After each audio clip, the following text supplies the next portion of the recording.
नमो भगवते वासुदेवाय। सनातन धर्म में एकादशी तिथि का विशेष महत्व है। हर साल 24 एकादशियां आती हैं, लेकिन माध्य मास के शुक्ल पक्ष की एकादशी को जया एकादशी कहा जाता है। इस दिन व्रत और भगवान विष्णु जी की पूजा करने से व्यक्ति को समस्त पापों से मुक्ति मिलती है और मोक्ष की प्राप्ति होती है।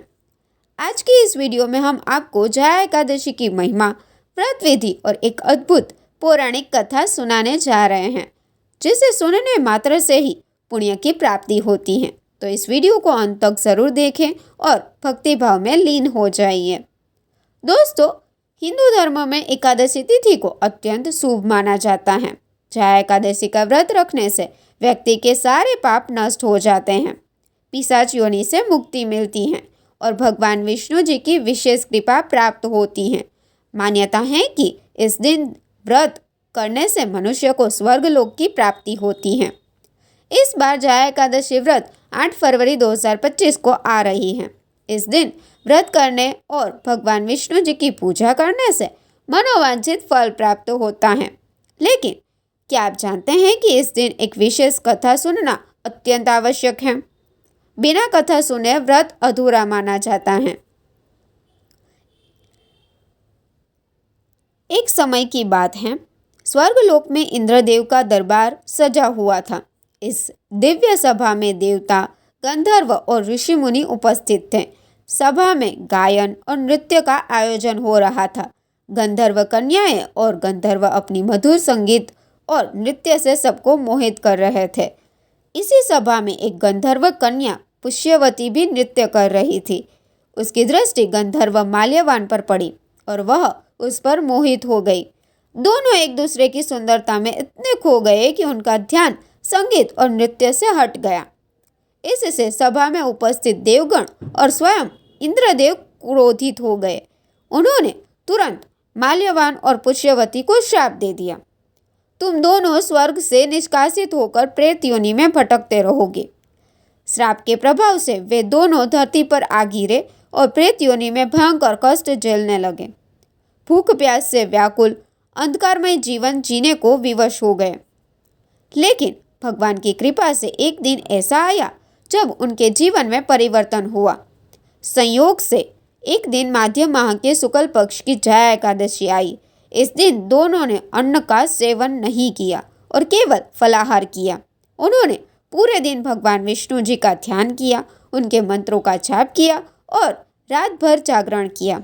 उनकी भक्ति और एकादशी के व्रत के प्रभाव से भगवान विष्णु जी प्रसन्न हो गए।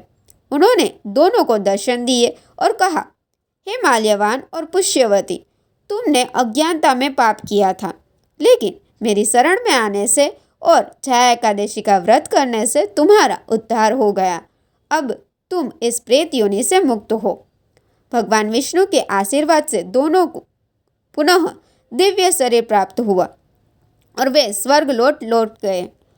जब उन्होंने इंद्रदेव को प्रणाम किया तो इंद्र चकित रह गए और पूछा, तुम दोनों प्रेत योनि से कैसे मुक्त हुए? तब माल्यवान ने कहा, हे देवराज, यह सब भगवान विष्णु जी की कृपा और जया एकादशी व्रत के प्रभाव से संभव हुआ है। इंद्र ने जब यह सुना तो उन्होंने समस्त देवताओं और स्वर्गवासी जीवों को जया एकादशी व्रत करने की आज्ञा दी।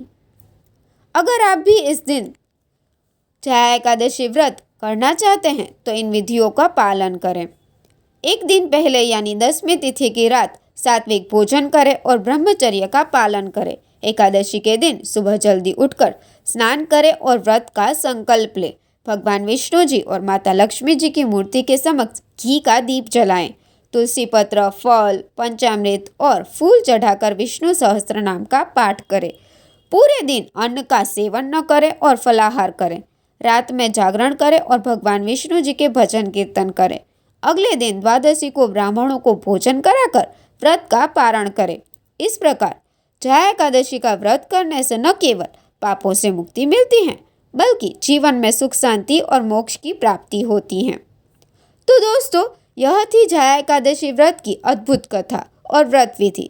यदि आपको यह वीडियो पसंद आया हो तो इसे लाइक करें और अपने परिवार तथा मित्रों के साथ शेयर करें, ताकि वे भी इस पुण्य का लाभ उठा सके। अगर आप ऐसी ही धार्मिक और पौराणिक कथाओं के बारे में जानना चाहते हैं तो हमारे चैनल को सब्सक्राइब करें और बेल आइकन दबाएं ताकि हमारी हर नई वीडियो की जानकारी आपको सबसे पहले मिले। भगवान विष्णु जी की कृपा आप सभी पर बनी रहे। जय श्री हरि, जय जया एकादशी। धन्यवाद।